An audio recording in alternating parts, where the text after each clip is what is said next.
पद्मभुवं वसिष्ठं शक्तिं च तत्पुत्रपराशरं च व्यासं शुकं गौडपदं महान्तम् गोविन्दयोगीन्द्रमदास्य शिष्यम् श्रीशङ्कराचार्यमदास्य पद्मपादं च हस्तामलकं च शिष्यं तं त्रोडगं वार्तिककारमन्यान् अस्मद्गुरून् सन्दतमानतोऽस्मि।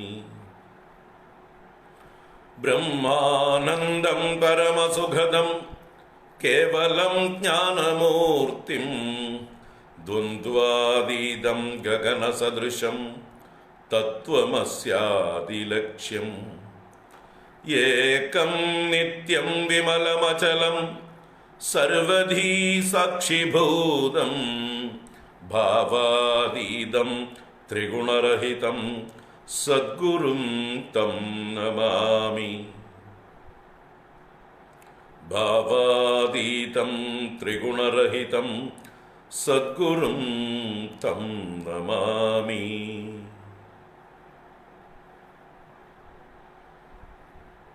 ओम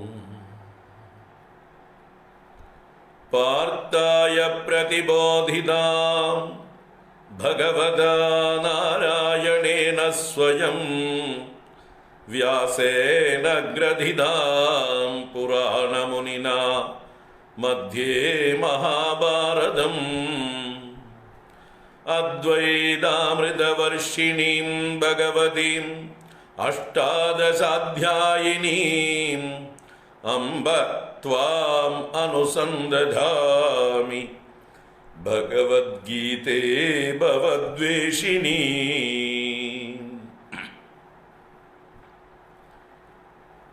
यं ब्रह्मा वरुणेन्द्ररुद्रमरुदः स्तुन्वन्ति दिव्यैस्तवैः वेदैः साङ्गपदक्रमोपनिषदैः गायन्ति यं सामगाः ध्यानावस्थिततद्गतेन मनसा पश्यन्ति यं योगिनो यस्यान्तं न विदुः सुरासुरगणाः देवाय तस्मै नमः।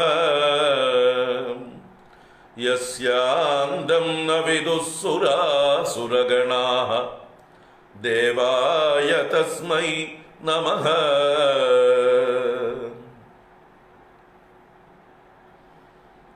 ओम नमो भगवते वासुदेवाय।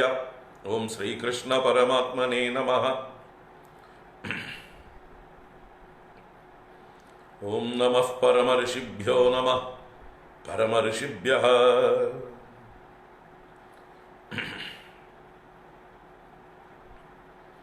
നാരായണ. ഓം ഹരി ഓം. എല്ലാവർക്കും നമസ്കാരം. എല്ലാവർക്കും ശുഭസായാഹ്നം, സുസ്വാഗതം.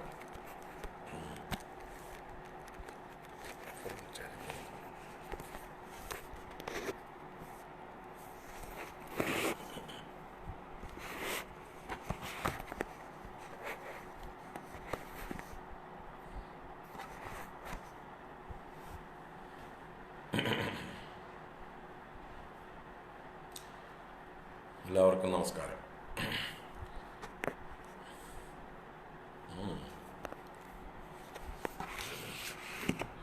ഫോണിൽ സൂക്കട്.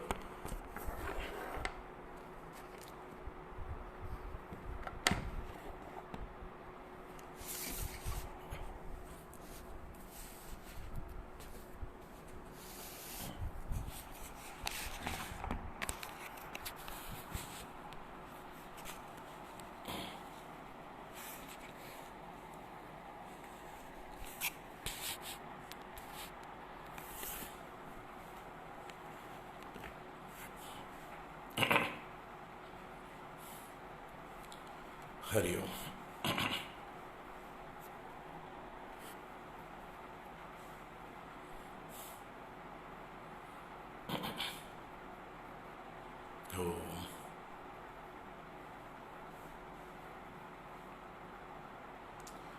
നാരായണം നമസ്കൃത്യ നരം ചൈവ നരോത്തമം ദേവീം സരസ്വതീം വ്യാസം തതോ ജയമുദീരയേത്. ഓം ശ്രീ ഗുരുഭ്യോ നമഃ.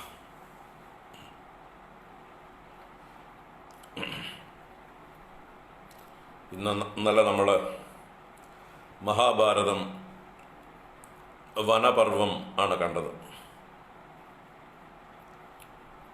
നമ്മുടെ മഹാഭാരതം 9 ക്ലാസ്സുകൾ കഴിഞ്ഞു, 8 ക്ലാസ്സുകൾ കഴിഞ്ഞു. ഇത് 9ാമത്തെ ക്ലാസ്സാണ് തോന്നുന്നു അല്ലേ? അതെ, 9ാമത്തെ ക്ലാസ്സാണ്.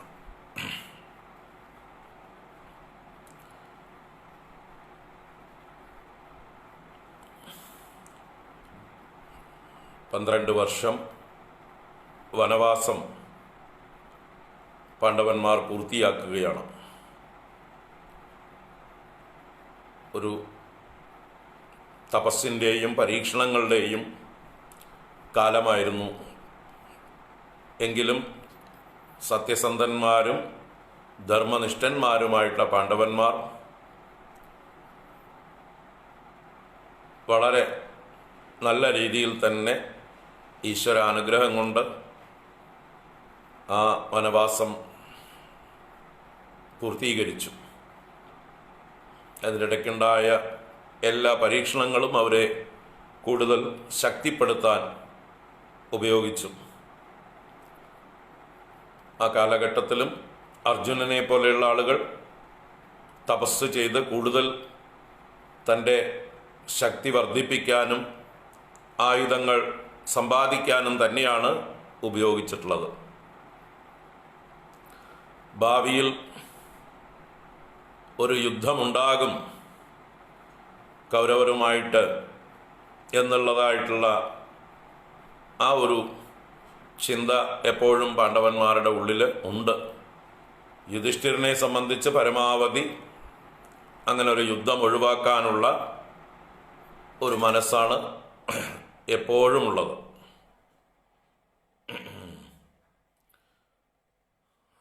എങ്കിലും അർജുനനും ഭീമസേനനും നകുല സഹദേവന്മാർക്കും അറിയാം ഇതൊരു യുദ്ധം അനിവാര്യമായിരിക്കും എന്നുള്ളത്. അപ്പം അതിനുള്ള ഒരുക്കങ്ങളായിരുന്നു തപസ്സിലൂടെയൊക്കെ അർജുനൻ ചെയ്തുകൊണ്ടിരുന്നത്. കറണ്ട് പോയി, ടോട്ടൽ ഇരുട്ടായി. ഞാൻ ഒരു മിനിറ്റ്, ഒരു എമർജൻസി വിളക്ക് കൂടെ കൊണ്ടുവരാം. ഫാനും കൂടി ഉണ്ടാവില്ല. നാരായണ.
നാരായണ.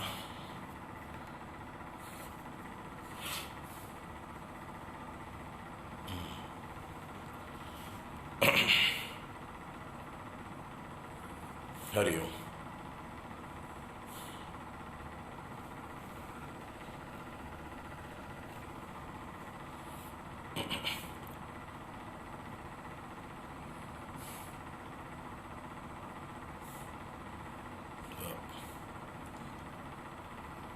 അർജുനൻ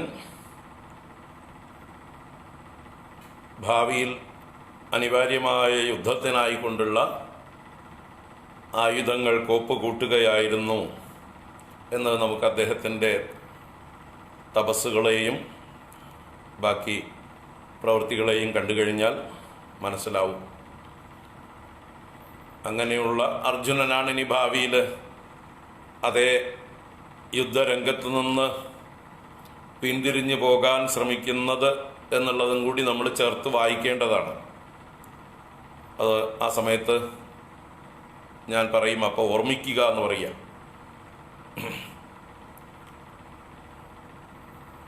സ്വയം യുദ്ധത്തിനായി ഒരുങ്ങുകയും ബാക്കിയുള്ള സൈന്യസന്നാഹങ്ങളൊക്കെ ഒരുക്കുകയും ചെയ്യുന്നതും അർജുനൻ്റെ നേതൃത്വത്തിലാണ്.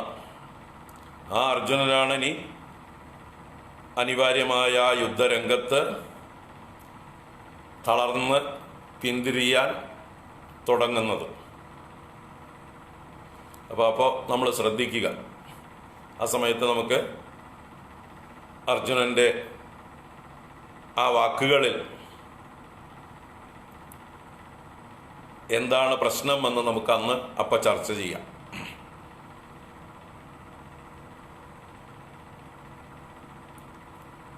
ഇതേ 12 വർഷം അല്ലെങ്കിൽ ഈ വനവാസ കാലത്തും ദുഷ്ടനായിട്ടുള്ള ദുര്യോധനൻ്റെ ചിന്ത എപ്പോഴും രാജ്യം നന്നായി നടത്തിക്കൊണ്ടുപോവുക എന്നോ പ്രജകളുടെ ക്ഷേമം നോക്കുക എന്നോ ഉള്ളതല്ല. 12 വർഷം കഴിയും അല്ലെങ്കിൽ 13 വർഷം കഴിയും, ഈ പാണ്ഡവന്മാർ തിരിച്ചു വരും, അവർ രാജ്യാവകാശം ഉന്നയിക്കും. അപ്പോൾ രാജ്യം തിരിച്ചു കൊടുക്കേണ്ടി വരും, പകുതി രാജ്യം തിരിച്ചു കൊടുക്കേണ്ടി വരും. പിന്നെയും ഇവരുടെ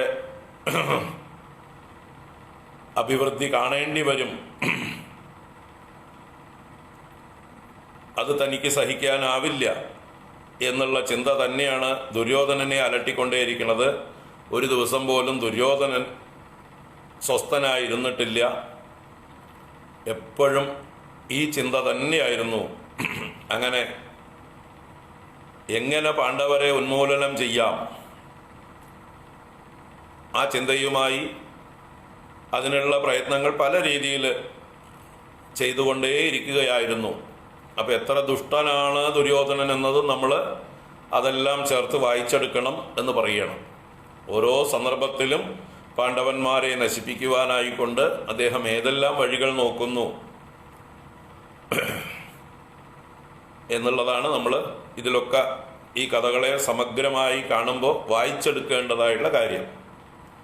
അപ്പോൾ എപ്പോഴും പ്രജകളുടെ ക്ഷേമമോ തൻ്റെ ക്ഷത്രിയ ധർമ്മം അഥവാ രാജധർമ്മം പരിപാലിക്കുക, എന്നിട്ട് പ്രജകളെ സന്തോഷിപ്പിക്കുക, ആ പ്രജകളുടെ അംഗീകാരം പിടിച്ചു പറ്റുക, എന്നിട്ട് അവരുടെ അനുമതിയോടുകൂടെ തനിക്ക് അർഹതപ്പെട്ടതാണെങ്കിൽ രാജ്യം തുടർന്നും ഭരിക്കുക എന്നുള്ള രീതിയിൽ അല്ല ചിന്തിക്കുന്നത്. ശത്രുക്കളെ ഉന്മൂലനം ചെയ്യുക, അല്ലെങ്കിൽ തനിക്ക് ഉയർന്നു വരാവുന്ന ഭീഷണികളായ പാണ്ഡവന്മാരെ ഉന്മൂലനം ചെയ്യുക എന്നത് മാത്രം ചിന്തിക്കുന്ന, അതിനുവേണ്ടി മാത്രം ബാക്കിയെല്ലാം ചെയ്യുന്ന ഒരു രാജാവായിരുന്നു അദ്ദേഹം. അപ്പം അത് നമ്മൾ ഇതിൻ്റെ പുറകിൽ നടക്കുന്ന അതിനെയൊക്കെ കാണിച്ചു തരാൻ വേണ്ടിയിട്ടാണ് വ്യാസൻ ഇത്രയൊക്കെ വിശദമായി വർണ്ണിച്ചത് എന്ന് നമ്മൾ മനസ്സിലാക്കുക. അപ്പോൾ ഈ കഥ വായിച്ച് അതിൽ നിന്ന് നമ്മൾ ഉൾക്കൊള്ളേണ്ട സാരം മറന്നു പോകരുത് എന്ന് പറയുകയാണ്. എന്താണ് അവിടുന്ന് ഉൾക്കൊള്ളേണ്ടത്, അത് നമ്മൾ മറന്നു പോകരുത്. കഥ കഥയുടെ പാട്ടിലിരിക്കട്ടെ, കഥയുടെ ഡീറ്റെയിൽസൊക്കെ അവിടെ ഇരിക്കട്ടെ, അതൊന്നും വലിയ കാര്യമില്ല. എല്ലാ കാലത്തും നടക്കുന്ന കാര്യങ്ങളാണ് ഇപ്പോഴും അത് തന്നെയാണ് നമ്മൾ കാണുന്നത്. ഇന്നത്തെ ഭരണാധികാരികളിലും അത് തന്നെയാണ് കാണുന്നത്. തങ്ങളുടെ ഭരണം നിലനിർത്താനും ശത്രുപക്ഷത്തെ നശിപ്പിക്കാനുമായിക്കൊണ്ടുള്ള ഓരോ ഉദ്യമങ്ങൾ ഇന്നും നമ്മൾ കാണുന്നുണ്ട്.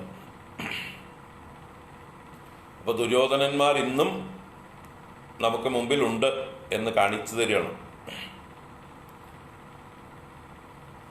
അപ്പോൾ ഇനി വനവാസം കഴിഞ്ഞ് 12 വർഷം കഴിഞ്ഞ് അജ്ഞാതവാസം എന്നുള്ളതായിട്ടുള്ള കാലം 1 വർഷം, അതിനുള്ള സമയമായി. അപ്പോൾ യമധർമ്മരാജാവിൻ്റെ അനുഗ്രഹത്തോടെ നമ്മളത് കണ്ടു. യക്ഷപ്രശ്നം എന്നുള്ള കഥയായിരുന്നു വനപർവ്വത്തിലെ അവസാന കഥ. ആ മരിച്ചുപോയ പാണ്ഡവന്മാരെ മുഴുവൻ യുധിഷ്ഠിരൻ്റെ ധർമ്മനിഷ്ഠ കൊണ്ട് യമധർമ്മരാജാവ് തന്നെ ജീവിപ്പിച്ചു കൊടുത്തു. അച്ഛനായ യമധർമ്മരാജാവിൻ്റെ ഉപദേശങ്ങളും നിർദ്ദേശങ്ങളും സ്വീകരിച്ച് ഇനി അജ്ഞാതവാസത്തിന് ഒരുങ്ങുകയാണ്. അപ്പോഴേക്കും അവിടെ മഹർഷിമാരൊക്കെ നേരത്തെ തന്നെ ഉണ്ടായിരുന്നല്ലോ ഇവരുടെ കൂടെ. അതിൽ ദൗമ്യൻ എന്ന മഹർഷിയാണ് ഇവർക്ക് എന്തൊക്കെയാണ് ചെയ്യേണ്ടത് എന്നുള്ളതായിട്ടുള്ള കാര്യങ്ങൾ കൃത്യമായിട്ട് ഉപദേശിച്ചു കൊടുക്കുന്നത്. ആ ദൗമ്യ മഹർഷിയുടെ ഉപദേശപ്രകാരമാണ് ഓരോരുത്തരും പ്രച്ഛന്ന വേഷത്തിൽ ഏതേത് പേരിൽ ഏതേത് സമയത്ത് അവിടെ വിരാട രാജധാനിയിലേക്ക് എൻ്റർ ചെയ്യണം, പ്രവേശിക്കണം എന്നതൊക്കെ എന്താ പറയുക, നാടകത്തിൻ്റെ സ്ക്രിപ്റ്റ് മുഴുവൻ എഴുതി കൊടുക്കുന്നത് ദൗമ്യ മഹർഷിയാണ്. ആ ദൗമ്യ മഹർഷിയുടെ നിർദ്ദേശപ്രകാരം യുധിഷ്ഠിരൻ കങ്കൻ എന്നുള്ളതായിട്ടുള്ളൊരു പേരിൽ രാജാവിനെ സേവിക്കാൻ, വിരാട രാജാവിന് ഒരു ചൂതുകളിയിലും അല്ലെങ്കിൽ അതുപോലെയുള്ള കാര്യങ്ങളിലും ഒക്കെ ഒരു കൂട്ടായിട്ട് സഹായിയായിട്ട് വിരാട രാജധാനിയിലേക്ക് ആദ്യം പ്രവേശിക്കുകയാണ്. അത് കഴിഞ്ഞ് ഭീമസേനൻ്റെ പ്രവേശനമാണ്. ഭീമസേനൻ ഇവരൊന്നും ഒന്നിച്ചല്ല പ്രവേശിക്കുന്ന, ഓരോരുത്തരും ഓരോ സന്ദർഭങ്ങളിൽ ദിവസങ്ങൾ ഇടവിട്ട് ഇവർ തമ്മിൽ യാതൊരു ബന്ധവുമില്ല, പരിചയവുമില്ല എന്നുള്ള മട്ടിൽ സ്വയം വന്ന് പരിചയപ്പെടുത്തിക്കൊണ്ട് ഓരോ അവരുടെ കഴിവുകൾ പ്രകടിപ്പിക്കാനുള്ള അവസരം ചോദിക്കുകയാണ്. അങ്ങനെ ഭീമസേനൻ വരുന്നത് വല്ലഭൻ എന്ന പേരിലാണ്. ഞാൻ ഒരു നല്ല പാചകക്കാരനാണ്, എല്ലാവിധ പാചകങ്ങളും എനിക്കറിയാം, അതുകൊണ്ട് എനിക്ക് പാചകശാലയിൽ ഒരു ജോലി തരണം എന്നുള്ള രീതിയിലാണ് വല്ലഭൻ്റെ വരവ്, ഭീമസേനൻ്റെ വരവ്. ആ കൂട്ടത്തിൽ പറയേണ്ടത്, ഞാൻ വെറും പാചകക്കാരൻ മാത്രമല്ല, നല്ലൊരു ഗുസ്തിക്കാരനും കൂടിയാണ്. ആവശ്യമെങ്കിൽ എൻ്റെ സേവനം ഉപയോഗിക്കാം. ഞാൻ മല്ലയുദ്ധത്തിൽ വളരെ പ്രഗത്ഭനാണ്, വിശാരദനാണ് എന്നൊക്കെയുള്ള രീതിയിൽ സ്വയം പരിചയപ്പെടുത്തി. അപ്പോൾ അടുക്കള പാചകശാലയുടെ ഉത്തരവാദിത്വം എന്നെ ഏൽപ്പിച്ചാൽ ഞാൻ നല്ല പാചകം കൊണ്ട് നിങ്ങളെയൊക്കെ സന്തോഷിപ്പിക്കാം എന്നൊക്കെ പറഞ്ഞ് സ്വയം തന്നെ ഞാൻ പണ്ട് യുധിഷ്ഠിരൻ്റെ രാജധാനിയിൽ ഇന്ദ്രപ്രസ്ഥത്തിൽ പാചകക്കാരനായിരുന്നിട്ടുണ്ട് എന്ന് വരെ പറയുന്നുണ്ട്. അപ്പോൾ യുധിഷ്ഠിര രാജാവുമായിട്ട് ഞാൻ നല്ല ബന്ധത്തിലുള്ള ആളായിരുന്നു. ആ യുധിഷ്ഠിരനെ എനിക്ക് നല്ലോണം അറിയാം, അദ്ദേഹത്തിന് എന്നെയും അറിയാം, അദ്ദേഹത്തിൻ്റെ പാചകക്കാരനായിരുന്നു എന്നാണ് സ്വയം. അപ്പോൾ ആ എക്സ്പീരിയൻസ് പറയണ്ടേ, രാജധാനിയിലെ പാചകക്കാരനായിരുന്നു എന്നുള്ള കാര്യം പറയുമ്പോൾ യുധിഷ്ഠിരൻ്റെ പാചകക്കാരനായിരുന്നു എന്നാണ് പറയണത് അല്ലേ. അദ്ദേഹം രാജസൂയ യാഗത്തിൽ ഭീമസേനനായിട്ട് മേൽനോട്ടം നടത്തിയിട്ടുണ്ട്. പാചകശാലയുടെ എല്ലാ അല്ലേ, അന്നദാനത്തിൻ്റെ മുഴുവൻ ചാർജ് ഭീമസേനന് തന്നെ ആയിരുന്നു. അപ്പോൾ പറയുന്നതിൽ കുറേ സത്യമുണ്ട്, കുറേ മറച്ചും വെച്ചിട്ടുണ്ട്. അങ്ങനെ വല്ലഭൻ സ്വയം പരിചയപ്പെടുത്തി വിരാട രാജധാനിയിലേക്ക് പ്രവേശിക്കുന്നു. അതുപോലെ പാഞ്ചാലി പ്രവേശിക്കുന്നത് സൈരന്ധ്രി എന്ന പേരിലാണ്. വിരാട രാജാവിൻ്റെ പത്നിയായ സുദേക്ഷ്ണ എന്ന് പറയുന്ന ആ രാജ്ഞിക്ക് വേണ്ടതായിട്ടുള്ള കുറിക്കൂട്ടുകൾ തയ്യാറാക്കി കൊടുക്കുക. ശരീരത്തിൽ പുരട്ടാനുള്ളതായിട്ടുള്ള ലേപനങ്ങൾ, ചന്ദനം, കസ്തൂരി, കുങ്കുമം അല്ലെങ്കിൽ അതുപോലെയുള്ളതായിട്ടുള്ള കുറിക്കൂട്ടുകളൊക്കെ തയ്യാറാക്കി കൊടുക്കുക. അവളെ രാജ്ഞിയെ ശുശ്രൂഷിക്കുക, സന്തോഷിപ്പിക്കുക. രാജ്ഞിക്ക് വേണ്ടതായിട്ടുള്ള ദാസ്യപ്പണികളെല്ലാം ചെയ്യുക, സേവ ചെയ്യുക. അപ്പോൾ കൊട്ടാരം ബ്യൂട്ടീഷ്യനായിട്ട്, അപ്പോൾ സ്വയം പറയുന്നത് ഞാൻ പാഞ്ചാലിയുടെ ബ്യൂട്ടീഷ്യ ആയിരുന്നു കുറച്ചു കാലം എന്ന് വരെ പറയുന്നുണ്ട്. പണ്ട് ഞാൻ കുറച്ചു കാലം ഇന്ദ്രപ്രസ്ഥത്തില് പാഞ്ചാലിക്ക് വേണ്ടി ഞാൻ ചെയ്തു കൊടുത്തിട്ടുണ്ട്. നല്ല സുന്ദരിയായിരുന്നു പാഞ്ചാലി. ആ പാഞ്ചാലിക്ക് വേണ്ടി ഞാൻ ഇന്നതൊക്കെ ചെയ്തു കൊടുത്തിട്ടുണ്ട് എന്ന് പറഞ്ഞ് സ്വയം പരിചയപ്പെടുത്തുന്നത്. അങ്ങനെ പാഞ്ചാലി സൈരന്ധ്രിയായിട്ട് അവിടുത്തെ പ്രീതി പിടിച്ചു പറ്റുകയാണ്. സുദേക്ഷ്ണ എന്ന് പറയുന്ന രാജ്ഞിയുടെ സേവികയായി. മകളുമുണ്ട് അവിടെ രാജ്ഞിക്ക്, രാജകുമാരി. വിരാട രാജാവിൻ്റെ മകളായിട്ട് ഉത്തര എന്ന് പറഞ്ഞ രാജകുമാരിയുണ്ട്. അവൾക്കും വേണ്ടതൊക്കെ ചെയ്തു കൊടുക്കും. അങ്ങനെ കൊട്ടാരത്തിലെ ആസ്ഥാന ബ്യൂട്ടീഷ്യനായി സൈരന്ധ്രി എന്ന പേരിൽ നമ്മുടെ പാഞ്ചാലി കയറിക്കൂടി. അർജുനൻ കയറിക്കൂടുന്നത് തൻ്റെ ഈ ഒരു സന്ദർഭം ശരിക്കും ഉപയോഗിക്കുന്നു അദ്ദേഹം. ഉർവശി ശാപം ഉപകാരം, അതിപ്പോഴാണ് അദ്ദേഹം വേണ്ട രീതിയിൽ ഉപയോഗിക്കുന്നത്. ഇന്നലെ പറഞ്ഞു, അദ്ദേഹം സ്വർഗത്തിൽ പോയപ്പോൾ ഉർവശി അദ്ദേഹത്തെ കാമിച്ചു. പക്ഷെ അദ്ദേഹത്തിന് സമ്മതമായിരുന്നില്ല. അദ്ദേഹം ഉർവശിയെ അമ്മയായി കണ്ടു. അപ്പോൾ ഉർവശി ദേഷ്യപ്പെട്ട് ശപിച്ചു, നീ നപുംസകമായി പോയെന്ന്. പിന്നീട് അർജുനന്റെ അപേക്ഷ മാനിച്ച് ശാപമോക്ഷം കൊടുത്തു. 1 വർഷം മാത്രമായിട്ട് നപുംസകത്വം നിനക്ക് അനുഭവിക്കേണ്ടി വരും, എൻ്റെ ശാപം വെറുതെ ആവില്ല, അതുകൊണ്ട് 1 വർഷം നപുംസക ഭാവത്തിൽ കഴിയേണ്ടി വരും, അതിഷ്ടമുള്ളപ്പോൾ തിരഞ്ഞെടുത്തോളൂ എന്നും കൂടി ഉർവശി ആ ശാപത്തെ ഇങ്ങനൊരു ഉപകാരമാക്കി കൊടുത്തിരുന്നു.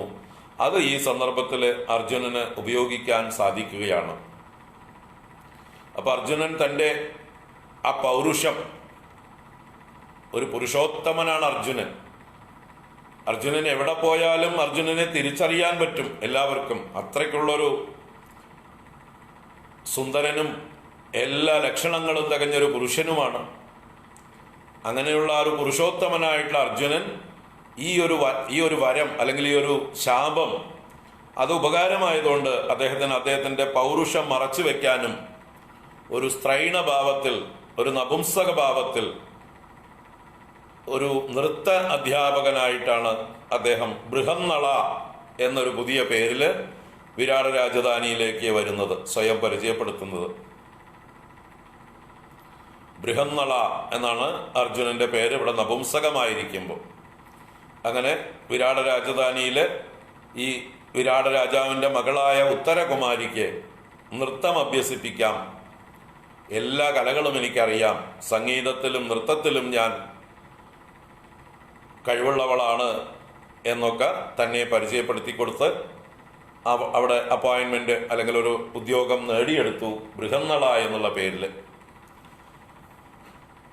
പിന്നീട് നകുല സഹദേവന്മാരും ഓരോരോ പേരുകളിൽ കുതിരകളെയും നോക്കലാണ് അവരുടെ ഉത്തരവാദിത്വം അവർ ഏറ്റെടുത്തത്.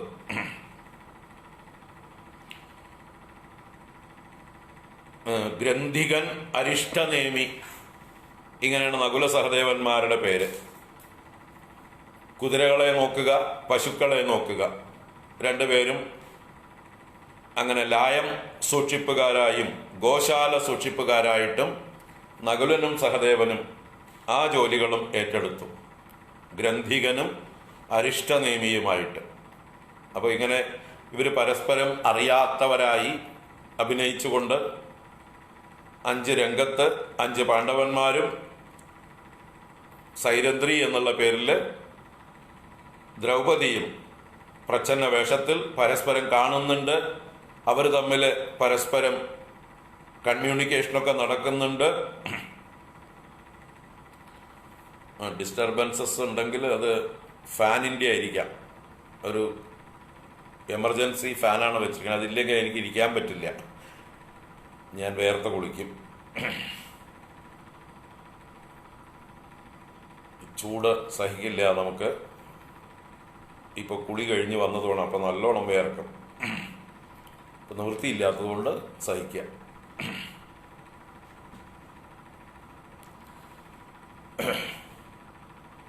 അപ്പം അവർ തമ്മിൽ വേണ്ട കമ്മ്യൂണിക്കേഷനൊക്കെ അപ്പം നടക്കുന്നുണ്ട് രഹസ്യമായിട്ട്. പരസ്പരം മറ്റുള്ളവരുടെ മുമ്പിൽ അറിയാത്ത അപരിചിതരായിട്ടുള്ള ആളുകൾ ഇവിടെ വന്ന് കാണുന്നു, പരിചയപ്പെടുന്നു, അത്രത്തോളം മാത്രമേ ഉള്ളൂ ബന്ധം. അപ്പം ഇവര് ഇവിടേക്ക് വരുന്നതിന് മുമ്പ് പാണ്ഡവന്മാര് ഇവരുടെ ആയുധങ്ങളൊക്കെ ഒരു ശ്മശാനത്തിന്റെ അടുത്തുള്ള ഒരു വൃക്ഷത്തില്, ഒരു ശമീക വൃക്ഷത്തില്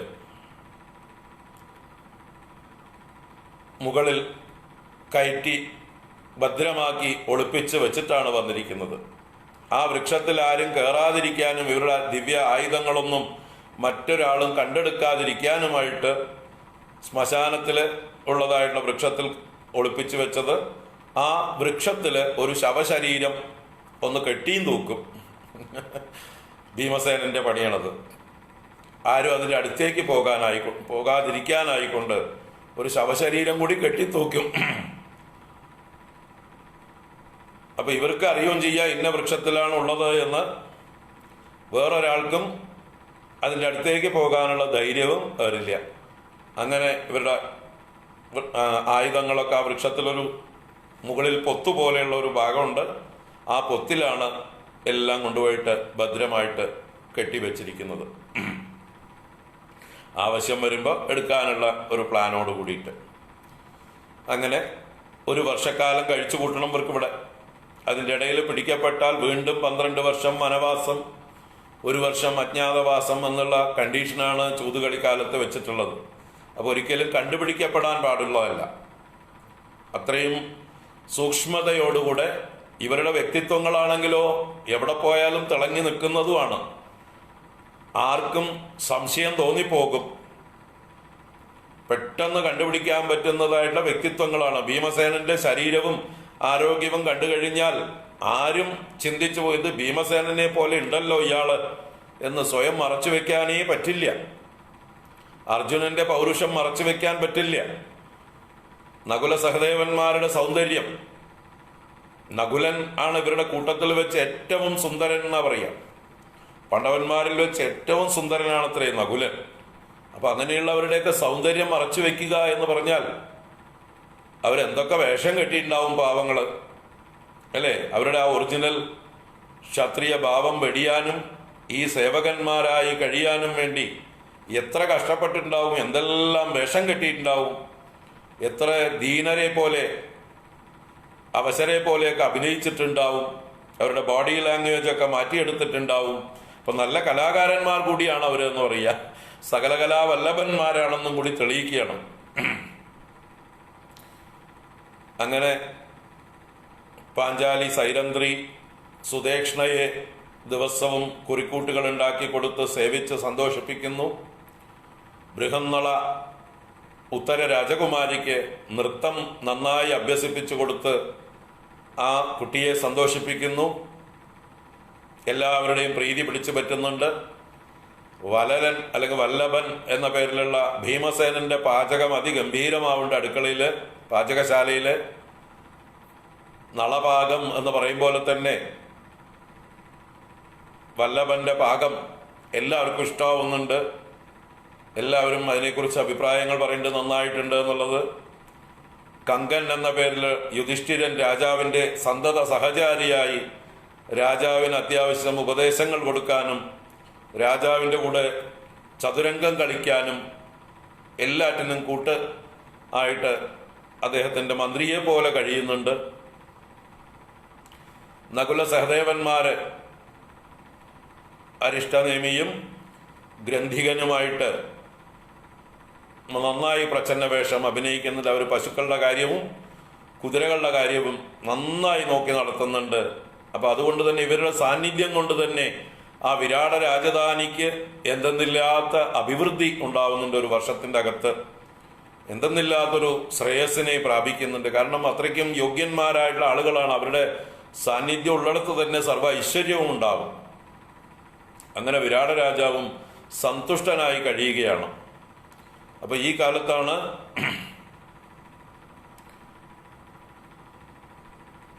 ഈ രാജാവിൻ്റെ പത്നിയായ സുദേഷ്ണയുടെ ആങ്ങള ഒരു സഹോദരൻ കീചകൻ എന്ന പേരിലുള്ള ഒരു സ്ത്രീ ലമ്പടൻ, ഒരു രാക്ഷസ സ്വഭാവമാണ്. അയാൾക്ക് പാഞ്ചാലിയുടെ മേലെ കണ്ണു വീഴുന്നത്.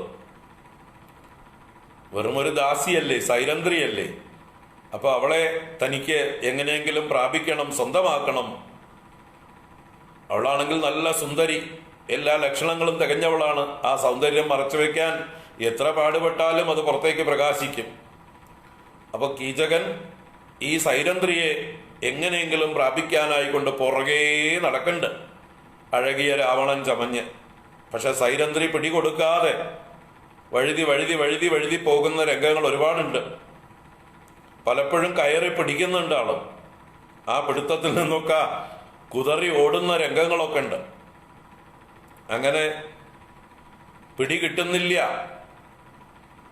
ഇവളെ പിടുത്തം കിട്ടില്ല എന്ന് വിചാരിച്ചുകൊണ്ട് കീചകൻ തൻ്റെ സഹോദരിയോട് തന്നെ പറയുന്നു, എനിക്ക് ഇവളെ പ്രാപിക്കാതെ എനിക്ക് ഇരിക്കപ്പുറതില്ല, എൻ്റെ സ്വസ്ഥതയൊക്കെ നഷ്ടപ്പെട്ടു, എൻ്റെ രാവും പകലും എൻ്റെ ചിന്തയിൽ മുഴുവൻ ഇപ്പോൾ ഇവളാണ്, അതുകൊണ്ട് എങ്ങനെയെങ്കിലും അവളെ പ്രാപിക്കണം, എനിക്ക് അതിനായിക്കൊണ്ടുള്ള അവസരം ഒരുക്കിത്തരണം എന്ന് സ്വന്തം സഹോദരിയോട് സുദേഷ്ണയോട് പറയുമ്പോൾ ആ സുദേഷ്ണ തൻ്റെ സഹോദരനോടുള്ള മമത കൊണ്ട് ആ സൈരന്ധ്രിയെ ഈ പല സാഹചര്യങ്ങളും ഉണ്ടാക്കി കീചകന്റെ അടുത്തേക്ക് അയക്കാനുള്ള പണിയൊക്കെ ചെയ്യും. അപ്പോഴൊക്കെ പല സന്ദർഭത്തിലും സൈരന്ധ്രി തൻ്റെ പാതിവ്രത്യ നിഷ്ഠ കൊണ്ട്, തൻ്റെ ചാരിത്ര ശുദ്ധി കൊണ്ട്, തൻ്റെ ആ ചാരിത്രം തന്നെയാണ് ദേവിയുടെ കവചം. പാഞ്ചാലി എത്ര പതിവ്രതയാണ് എന്നൊക്കെ ഈ സന്ദർഭത്തിൽ തെളിയുന്നുണ്ട്. ആ പാഞ്ചാലിയുടെ പാതിവ്രത്യം തീർച്ചയായിട്ടും ഈ കഥകളിൽ നമ്മൾ കൂടുതൽ ഡീറ്റെയിൽ ആയിട്ട് വായിച്ചാൽ നമുക്ക് മനസ്സിലാവും.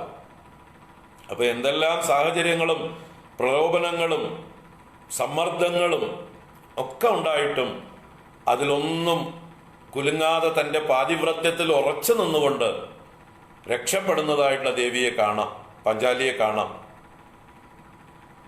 അങ്ങനെ ഒരിക്കൽ സുദേഷ്ണ കീചകന്റെ മുറിയിലേക്ക് മദ്യം കൊണ്ടുവരാനായി കൊണ്ടുപോലും, കീചകൻ മദ്യപാനിയാണ്. അപ്പോൾ എനിക്കും ദാഹിക്കണു, എനിക്ക് വേണം, മദ്യം വേണം, എൻ്റെ സഹോദരൻ്റെ മുറിയിൽ ഉണ്ടാവും, അദ്ദേഹത്തിൻ്റെ എന്ന് പോയിട്ട് കുറച്ച് മേടിച്ചിട്ട് വരൂ എന്ന് വരെ പറഞ്ഞയക്കുന്നുണ്ട്. അപ്പോഴും കീചകൻ ആക്രമിക്കാൻ ശ്രമിക്കുമ്പോൾ രക്ഷപ്പെടുന്നതായിട്ടുള്ള പാഞ്ചാലിയെ കാണാം. അത് കഴിഞ്ഞ് പിന്നൊരു ദിവസം കീചകന്റെ കൂടെ രാത്രിയിൽ അന്തഃപുരത്തിൽ ചെല്ലണം എന്നുള്ള നിർബന്ധം സുദേഷ്ണ തന്നെ നിർബന്ധിച്ച് പറയുന്നു. അന്നാണ് നിവൃത്തിയില്ലാതെ ആവുമ്പോൾ പാഞ്ചാലി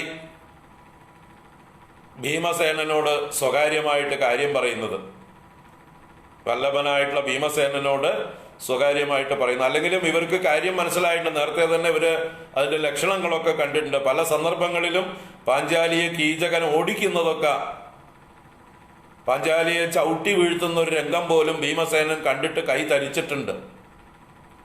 പാഞ്ചാലിയെ പിടികിട്ടാതായപ്പോ ചവിട്ടി വീഴ്ത്തുന്ന ഒരു രംഗത്ത് ഭീമസേനൻ കാണുന്നുണ്ട്. അദ്ദേഹത്തിന് അപ്പം തന്നെ തൻ്റെ വേഷമൊക്കെ മതിയാക്കി തൻ്റെ തനിസ്വരൂപം പുറത്ത് കാണിക്കാനുള്ള ഒരു വെമ്പലുണ്ടായിരുന്നു. എങ്ങനെയൊക്കെയോ കഷ്ടപ്പെട്ട് അടക്കി.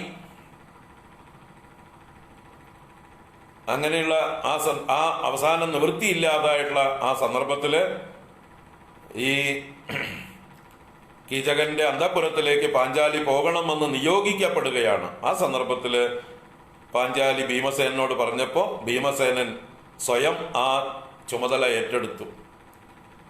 ശരിയെന്ന് സമ്മതിച്ചോളൂ, ബാക്കി കാര്യം ഞാൻ നോക്കിക്കോളാം എന്ന് പറഞ്ഞ് കീചകന്റെ അന്തഃപുരത്തിൽ ഭീമസേനൻ തന്നെ സ്വയം ഒരു സ്ത്രീ വേഷത്തിൽ ചമഞ്ഞ് ഒരുങ്ങി സുന്ദരിയായിട്ട് തൻ്റെ ആ എന്താ പറയുക പുരുഷഭാവമൊക്കെ മറച്ചു പിടിച്ച് സ്ത്രൈണഭാവത്തിൽ വളരെ നന്നായി ഒരുങ്ങി ഇരുട്ടത്ത് മങ്ങിയ വെളിച്ചത്തില് പിന്തിരിഞ്ഞുകൊണ്ട് അന്തഃപുരത്തില് കാത്തിരുന്നു. നല്ല സുഗന്ധദ്രവ്യങ്ങളൊക്കെ പൂശിക്കൊണ്ട് ചമഞ്ഞിരുന്നു. പൂവൊക്കെ ചൂടി തലയൊക്കെ പിന്നിയിട്ട് സുന്ദരിയായിട്ട് വസ്ത്രമൊക്കെ ധരിച്ചിരുന്നു. ആ സമയത്താണ് കീചകൻ വന്ന് ഈ ദ്രൗപദിയാണ് എന്ന് വിചാരിച്ചുകൊണ്ട് മങ്ങിയ വെളിച്ചത്തിൽ ദ്രൗപദിയെ പ്രാപിക്കാൻ വേണ്ടി വന്നതായിട്ടുള്ള സമയത്ത് ഭീമസേനനുമായിട്ടുണ്ടായ മല്ലയുദ്ധം. ആ യുദ്ധത്തിൽ പിന്നെ കീചകൻ വളരെ ശക്തനാണ്. പക്ഷെ പറഞ്ഞിട്ട് കാര്യമില്ല, ഭീമസേനന്റെ മുമ്പില് കീചകന് പിടിച്ചു നിൽക്കാൻ പറ്റില്ല. ബാക്കി ആരെ ജയിച്ചിട്ടുണ്ടെങ്കിലും അദ്ദേഹത്തിന് ഭീമസേനനെ മാത്രം ജയിക്കാൻ കഴിയില്ല. അപ്പൊ ആ കീചകനെ ഭീമസേനൻ വകവരുത്തുന്നതായിട്ടുള്ള രാത്രിയാണ് അന്നത്തെ രാത്രി. അങ്ങനെ ഭീമസേനന്റെ കൈകൊണ്ട് മല്ലയുദ്ധത്തിൽ കീചകൻ വധിക്കപ്പെടുകയാണ്. അതാരും അറിയാത്ത പോലെ ഭീമസേനൻ രക്ഷപ്പെടുകയും ചെയ്തു. എന്നാൽ ചത്തുകിടക്കുന്ന കീചകനെ ഇവര് വിരാട രാജാവും സുദേഷ്ണയും ഒക്കെ കാരണം അന്വേഷിക്കുന്നുണ്ട്, ആരാണ് ഇതിന്റെ പുറകില്. ഈ സുന്ദരിയായിട്ടുള്ള സൈരന്ധ്രി എന്തായാലും കീചകനെ കൊല്ലാൻ കഴിയില്ല, വേറെ ആരോ ഇതിൽ ഇടപെട്ടിട്ടുണ്ട്, ഏതോ രാക്ഷസന്മാരുടെ പ്രവൃത്തിയുണ്ട് ഇവിടെ എന്നുള്ള രീതിയിൽ അവർ ചിന്തിക്കുന്നുണ്ട്. അത് നാട് മുഴുവൻ പാട്ടാവുന്നു. അങ്ങനെയാണ് ഈ ഒരു പഴഞ്ചൊല്ലുണ്ടായത്, ചത്തത് കീചകൻ എങ്കിൽ കൊന്നത് ഭീമൻ തന്നെ. തീർച്ചയായിട്ടും ഭീമസേനൻ ആയിരിക്കും കീചകനെ കൊന്നത് എന്ന് നമ്മുടെ കൗരവന്മാരൊക്കെ ഊഹിക്കുന്നത്. കുരുദേശത്ത് ഹസ്തിനപുരത്തിലും ഈ ന്യൂസ് എത്തി, വിരാട രാജധാനിയിൽ ശക്തനായിട്ടുള്ള കീചകൻ കൊല്ലപ്പെട്ടിരിക്കുന്നു എന്നുള്ള വർത്തമാനം എല്ലായിടത്തും പരന്നതായിട്ടുള്ള സമയത്താണ് കൗരവന്മാർ അറിയുന്നത്. അങ്ങനെ കൗരവന്മാരാണ് ഈ ചൊല്ലുണ്ടാക്കിയത്. കീചകനാണ് മരിച്ചതെങ്കിൽ തീർച്ചയായിട്ടും ഇവര് പാണ്ഡവന്മാർ അവിടെയുണ്ട്, വിരാട രാജധാനിയിലുണ്ട്, അവരെ തെരഞ്ഞു പുറത്ത് ചാടിക്കാനുള്ള ശ്രമങ്ങളായിരുന്നു ഇവർ ഇത്രയും കാലം. ഈ ഒരു വർഷം മുഴുവൻ ദുര്യോധനൻ തിരയുകയായിരുന്നു എവിടെയാണ് ഇവരെ പുറത്ത് ചാടിച്ചാൽ ഇനിയും 12 വർഷം വനവാസം അവരെ അയക്കാം എന്ന് വിചാരിച്ചുകൊണ്ട് തെരഞ്ഞു നടക്കുകയാണ്. അപ്പോഴാണ് ഈ കീചകവധത്തെക്കുറിച്ച് കേൾക്കുന്നതും അത് മരിച്ചത് കീചകനാണെങ്കിൽ തീർച്ചയായിട്ടും ഭീമന്റെ കൈകൊണ്ട് തന്നെ ആയിരിക്കണം എന്നവർ ഊഹിക്കുന്നത്. അങ്ങനെ ഇവരെ പുറത്തു ചാടിക്കാൻ വേണ്ടി കൗരവ സൈന്യം വേറൊരു പ്ലാൻ ചെയ്യാണ്. എന്നാൽ വിരാട രാജധാനിയിൽ പാണ്ഡവരുണ്ടെങ്കിൽ തീർച്ചയായിട്ടും വിരാട രാജാവിനൊരു ആപത്ത് വരുമ്പോൾ അവർ ഒതുങ്ങിയിരിക്കില്ല, അവരവരുടെ തനി നിറം കാണിക്കും, അവർ ക്ഷത്രിയന്മാരുടെ സ്വഭാവം കാണിക്കും, അവരവരുടെ ശക്തി പ്രകടിപ്പിക്കും, അവർ പുറത്തേക്ക് വരും. അതുകൊണ്ട് ആ വിരാട രാജധാനിയെ നമുക്ക് ഒരു ബുദ്ധിമുട്ടിലാക്കാം, അതിനുവേണ്ടി ഒരു യുദ്ധത്തിനുള്ള ഒരു സാഹചര്യം ഉണ്ടാക്കാം, അതിനുവേണ്ടി എന്ത് ചെയ്യാം, ഇവരുടെ പശുക്കളെ അപഹരിച്ചുകൊണ്ട് പോകാം. ഗോഹരണം എന്നാ പറയുന്നത്. ആ ധാരാളം ലക്ഷക്കണക്കിന് പശുക്കളുണ്ട് വിരാട രാജാവിന്. അതിനെ നമ്മുടെ അരിഷ്ടനേമി എന്ന് പറഞ്ഞ സഹദേവനും ഗ്രന്ഥികൻ എന്ന നകുലനുമാണ് പരിപാലിച്ചു വന്നിരുന്നത്. അവർ ഈ പശുക്കളെ പരിപാലിക്കുന്നതായിട്ടുള്ള ആ സ്ഥലത്ത് നിന്ന് കൗരവന്മാര് വലിയ സൈന്യവുമായിട്ട് വന്ന് കർണന്റെ നേതൃത്വത്തില് ഈ ഗോക്കളെ ഹരിച്ചോണ്ട് പോകും, പശുക്കളെ അപഹരിച്ചുകൊണ്ട് പോകും. അതിനെ തടയാൻ ചെല്ലുന്ന ഈ രണ്ടുപേരെയും അവര് തോൽപ്പിക്കും. ഇവർ രണ്ടുപേരല്ലേ ഉള്ളൂ, അവരുടെ കയ്യിൽ ആയുധങ്ങളും വേണ്ട ഇത്രയൊന്നുമില്ല. അങ്ങനെയുള്ള സന്ദർഭത്തിൽ അവരെ തോൽപ്പിച്ചുകൊണ്ട് പശുക്കളെയും അപഹരിച്ചുകൊണ്ട്, കുതിരകള് പശുക്കള് മുതലായതിനെല്ലാം അപഹരിച്ചുകൊണ്ട് കട്ടുകൊണ്ടുപോകും കർണന്റെ നേതൃത്വത്തിൽ ദുര്യോധനും ദുശാസനും ബാക്കി കൗരവ സൈന്യവുമായിട്ട്. അങ്ങനെ ഈ നകുല സഹദേവന്മാര് രാജധാനിയിൽ വന്ന് അവരുടെ ദുഃഖം അവതരിപ്പിക്കുന്നു. വിരാട രാജാവിൻ്റെ അടുത്ത് അറിയിക്കുന്നു, ഇങ്ങനെ ഗോക്കളെ കൗരവന്മാർ വന്ന് അപഹരിച്ചുകൊണ്ട് പോയി, ഞങ്ങൾക്ക് വീണ്ടെടുക്കാൻ പറ്റിയില്ല, അവർ ശക്തന്മാരായിരുന്നു, വലിയൊരു സൈന്യവുമായിട്ടാണ് വന്നത്, എന്താ ഞങ്ങൾ ചെയ്യേണ്ടത്, എന്താ നമ്മൾ ചെയ്യേണ്ടത് എന്നിങ്ങനെ വന്നറിയിച്ചു.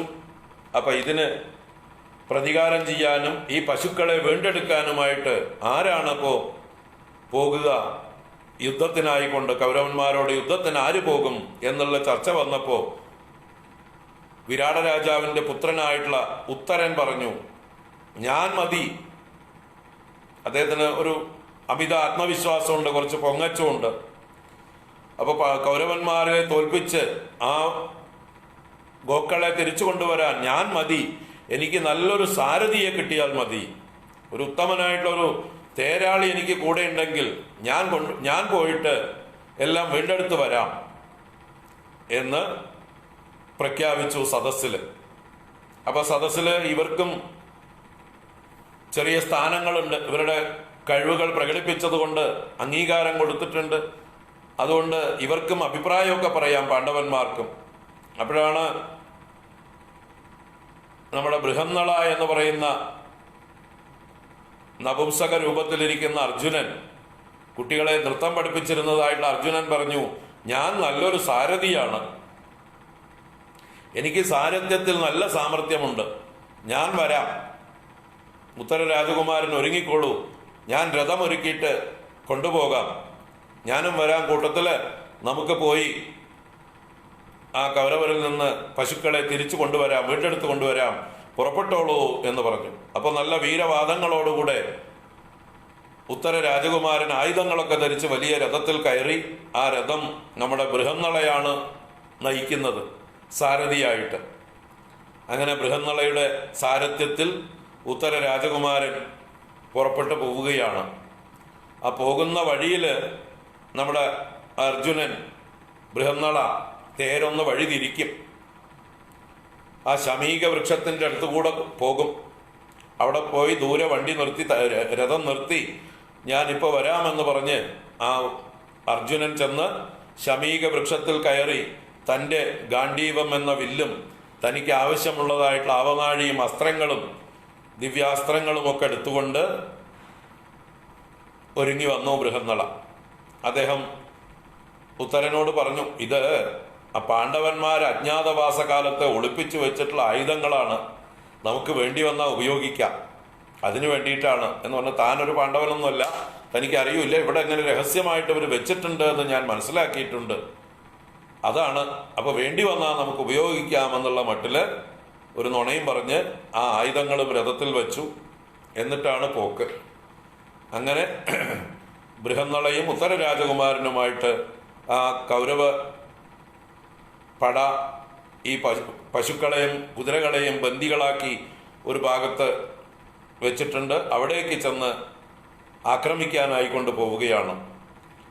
അപ്പൊ ദൂരത്തു നിന്ന് തന്നെ ഈ കൗരവ സൈന്യത്തെ അർജുനൻ എന്താ പറയുക ഉത്തര രാജകുമാരൻ കണ്ടു. ദുര്യോധനനും ദുശാസനനും കർണനും അതുപോലെ ഭീഷ്മരും ദ്രോണരും എല്ലാവരും ഉണ്ട് അവിടെ. എല്ലാവരും ഒരുങ്ങി വന്നിട്ടുണ്ട്. വിരാട രാജാക്കന്മാർ ആക്രമിച്ചാൽ തിരിച്ചടിക്കാനായിക്കൊണ്ട് തയ്യാറായിക്കൊണ്ട് വലിയൊരു സൈന്യം തന്നെയുണ്ട്. അപ്പൊ ഇത്രയും വലിയ സൈന്യത്തെ കണ്ട് നമ്മുടെ ഉത്തര രാജകുമാരന് കയ്യും കാലും വിറയ്ക്കാൻ തുടങ്ങി. അദ്ദേഹത്തിന് ആ തേരിൽ നിൽക്കാൻ പോലും വയ്യ. അദ്ദേഹം അർജുനനോട് ഭയപ്പെട്ടുകൊണ്ട് പറഞ്ഞു, നമുക്ക് പോകാം, പശുക്കളെയൊന്നും വേണ്ട, എനിക്കാവില്ല, ഞാൻ ഇത്രയും വലിയ സൈന്യത്തോട് എതിരിടാനുള്ള ശക്തി എനിക്കില്ല എന്ന് പറഞ്ഞുകൊണ്ട് സ്വയം പിന്തിരിഞ്ഞ് രഥത്തിൽ നിന്ന് ഇറങ്ങി ഓടാൻ തയ്യാറാവുകയാണ്. നമ്മുടെ അർജുനൻ പലതും പറഞ്ഞു നോക്കി. പക്ഷേ ശരിക്കുള്ള നപുംസകം ആരാണെന്ന് ഉത്തര രാജകുമാരൻ തെളിയിച്ചു. ആരാണ് നപുംസകം, ആരാണ് പുരുഷൻ? അപ്പൊ നപുംസകത്തെ പോലെ പെരുമാറിയ ആ ഹൃദയ ദൗർബല്യത്തോടുകൂടിയ ഉത്തര രാജകുമാരൻ രഥത്തിൽ നിന്ന് ഇറങ്ങി ഓടാൻ നിന്നപ്പോ അർജുനൻ ബലാത്കാരേണ അദ്ദേഹത്തെ പിടിച്ച് സാരഥിയുടെ സീറ്റിൽ ഇരുത്തിക്കൊണ്ട് പറഞ്ഞു, മര്യാദയ്ക്ക് ഇവിടെ ഇരുന്നു കൊണ്ട് രഥം നയിച്ചോളണം, യുദ്ധം ഞാൻ നോക്കിക്കോളാം എന്ന് പറഞ്ഞുകൊണ്ട് സ്വയം താൻ എടുത്തുകൊണ്ടുവന്നിട്ടുള്ള ആയുധങ്ങളുമായിട്ട് യുദ്ധത്തിന് ഞാൻ വലിച്ചു കെട്ടി, ഞാൻ ഒലി മുഴക്കിക്കൊണ്ട് ആ ബൃഹന്നള എന്ന നപുംസക രൂപത്തിൽ തന്നെ ഏകനായ അർജുനൻ ഈ കൗരവന്മാരോട് യുദ്ധത്തിന് തയ്യാറാവുന്നത്. അപ്പൊ അർജുനനിലെ പൗരുഷത്തെ എത്ര മറച്ചാലും, എന്ത് ശാപം കൊണ്ട് മറച്ചാലും മറയ്ക്കാൻ പറ്റാത്ത പുരുഷോത്തമനാണ് അദ്ദേഹം ക്ഷത്രിയോത്തമനാണ് അദ്ദേഹം എന്ന് വിളിച്ചു പറയുന്നതായിട്ടുള്ളൊരു ഒരു രംഗമാണത്. ഉത്തര രാജകുമാരൻ വീരവാദം പറഞ്ഞത് മാത്രമേ ഉള്ളൂ, ശരിക്കുള്ള നപുംസകം അയാളാണെന്ന് അയാൾ തെളിയിക്കുകയും ചെയ്തു.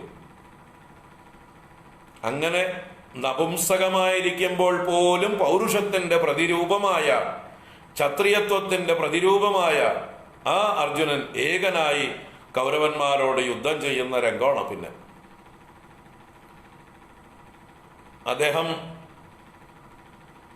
അദ്ദേഹത്തിന്റെ പതിവ് ശൈലിയിൽ ആചാര്യന്മാരായ ഭീഷ്മദ്രോണാദികളെയൊക്കെ അസ്ത്രങ്ങളെ കൊണ്ട് പരോക്ഷമായി വണങ്ങുന്നുണ്ട്.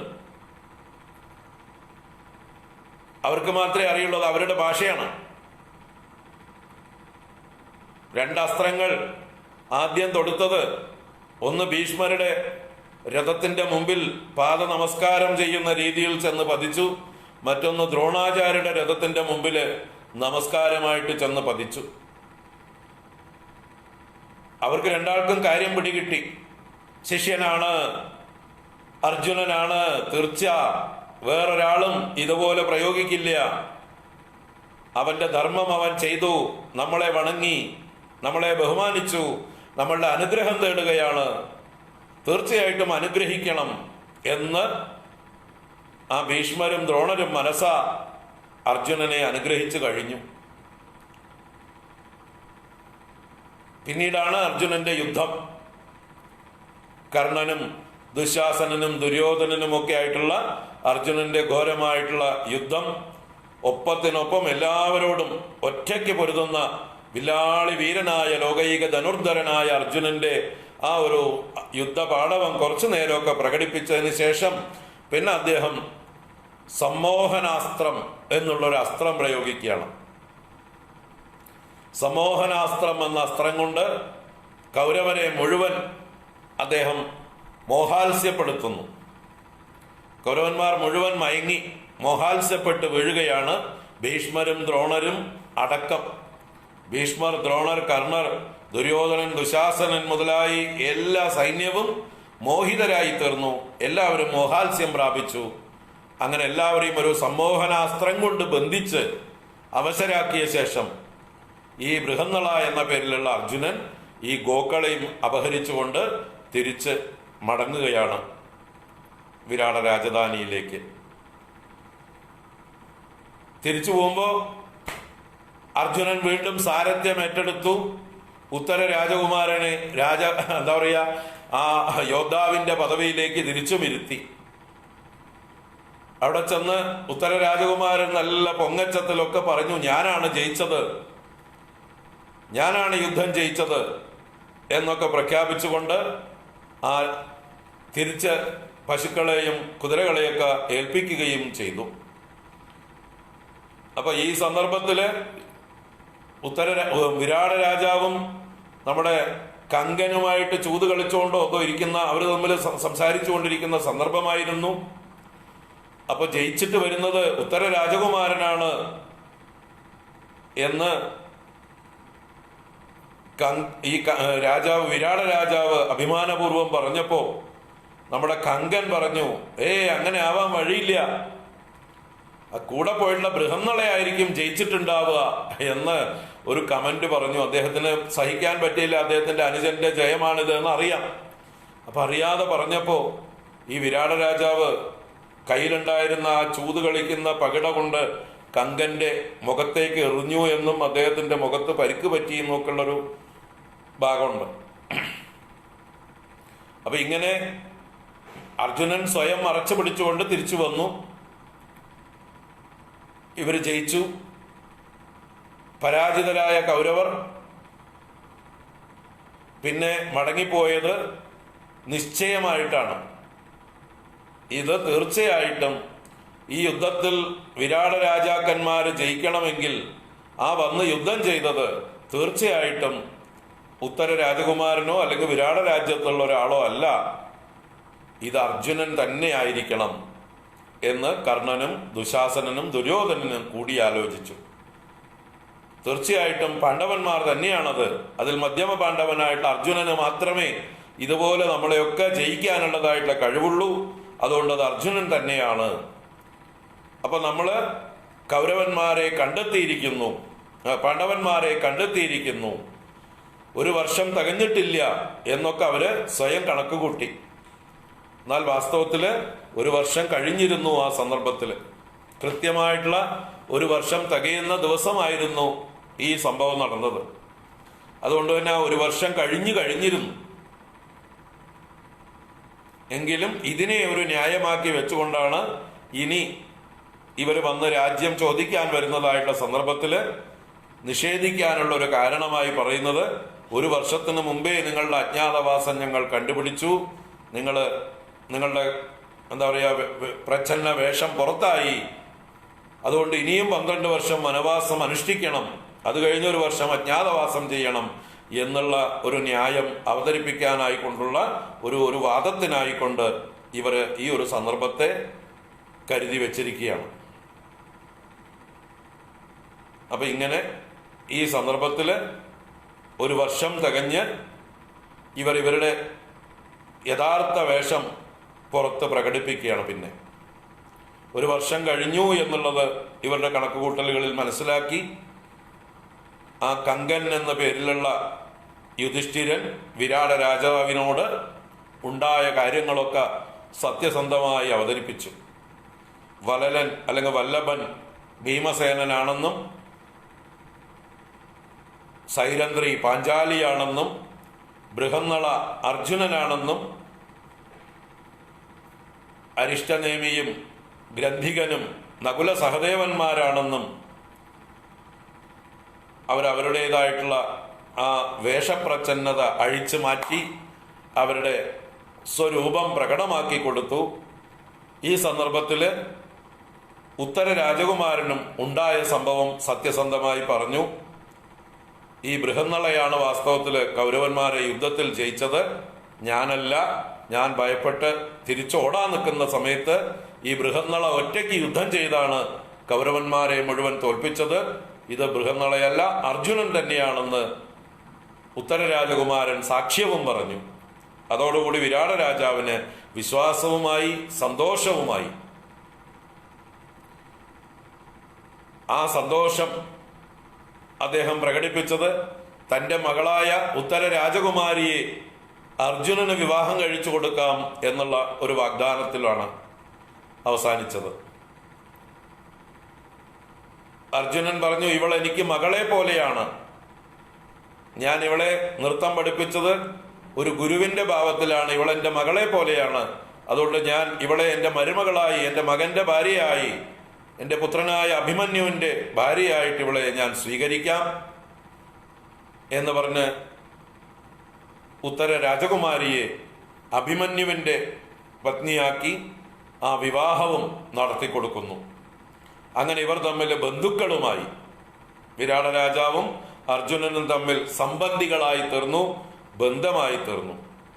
ഇനി നിങ്ങൾ എവിടെയും പോണ്ട, നിങ്ങൾക്ക് എല്ലാ സഹായവും എല്ലാ പിൻബലവും ഞാൻ നൽകിക്കൊള്ളാം എന്ന് പറഞ്ഞുകൊണ്ട് ആ വിരാട രാജാവ് ഇവർക്ക് പരിപൂർണമായിട്ടുള്ള ആശ്രയം കൊടുക്കുന്നു. നമുക്കിനി രാജ്യം തിരിച്ചു കിട്ടാനുള്ളതായിട്ടുള്ള അവകാശവാദം ഉന്നയിക്കാം, അതിനായിക്കൊണ്ടുള്ള ആലോചന ചെയ്യാം എന്ന് പറഞ്ഞുകൊണ്ട് ദ്രുപദ രാജാവിനെയും വിളിച്ചു വരുത്തുന്നു. അങ്ങനെ ഈ വിരാട രാജധാനിയിൽ ദ്രുപദ രാജാവ് എത്തുന്നു. ആ ദ്രുപദ രാജാവും വിരാടനും ബാക്കി ബന്ധുക്കളായിട്ടുള്ള ശ്രീകൃഷ്ണൻ, ബലരാമൻ മുതലായവരൊക്കെ വന്നു ചേരുന്നുണ്ട്. എല്ലാവരുടെയും നേതൃത്വത്തിലാണ് ഇനി കൗരവന്മാരോടുള്ളതായിട്ടുള്ള ദൂത് അയക്കാനുള്ള ഒരുക്കങ്ങൾ ചെയ്യുന്നത്. ദ്രുപദ രാജാവിൻ്റെ തന്നെ ഒരു വിശിഷ്ടനായിട്ടുള്ള ഒരു ദൂതനാണ് ഇവരെല്ലാവരും കൂടി വേണ്ട നിർദ്ദേശം കൊടുത്ത് ആദ്യം കൗരവ സഭയിലേക്ക് അയക്കുന്നത്. അപ്പൊ അത് ഉദ്യോഗപർവം എന്ന പർവത്തിലുള്ള വിഷയമാണ്. അപ്പൊ വിരാട പർവം അഭിമന്യുവിൻ്റെയും ഉത്തരയുടെയും വിവാഹത്തോടുകൂടെ ഇവരുടെ വേഷപ്രച്ഛന്നത ഇവര് പുറത്തേക്ക് പ്രകാശിപ്പിച്ച് ഇങ്ങനെ വിരാട രാജാവിൻ്റെ അതിഥികളായി സൽക്കരിക്കപ്പെട്ട് അവിടെ താമസം തുടങ്ങുന്നത് വരെ വിരാട രാജാവിൻ്റെ എല്ലാ വാഗ്ദാനങ്ങളും കൊടുക്കുന്നത് വരെയുള്ള രംഗങ്ങളാണ് വിരാടപർവം എന്നുള്ളതായിട്ടുള്ള അജ്ഞാതവാസ പർവം 1 വർഷം. അത് കഴിഞ്ഞ് ഇനിയുള്ള പർവം ഉദ്യോഗപർവം എന്നുള്ള പർവമാണ്. ഉദ്യോഗപർവത്തിലാണ് യുദ്ധത്തിനുള്ള ഉദ്യോഗം എന്ന് പറഞ്ഞാൽ ഉദ്യമം, അതിനുള്ള ഉത്സാഹം, അതിനുള്ള ഒരുക്കങ്ങൾ, അതിനെക്കുറിച്ചൊക്കെ ഉള്ളതായിട്ടുള്ള ചർച്ച ഉദ്യോഗപർവത്തിലാണ്. ആ ഭാഗം നമുക്ക് നാളെ കാണാം. ഇന്ന് ഇത്രയും മതി ഇന്നത്തെ സാഹചര്യത്തിൽ. ഇന്ന് വിരാടപർവം കണ്ടു.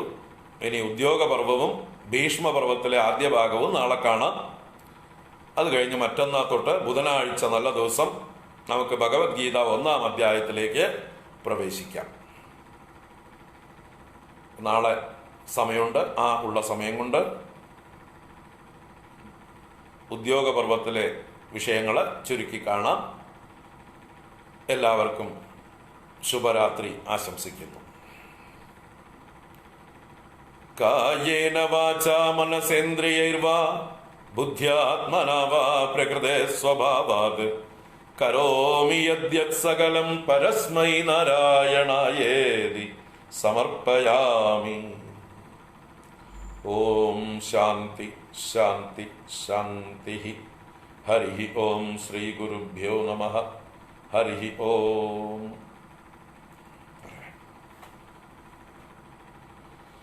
നാരായണ.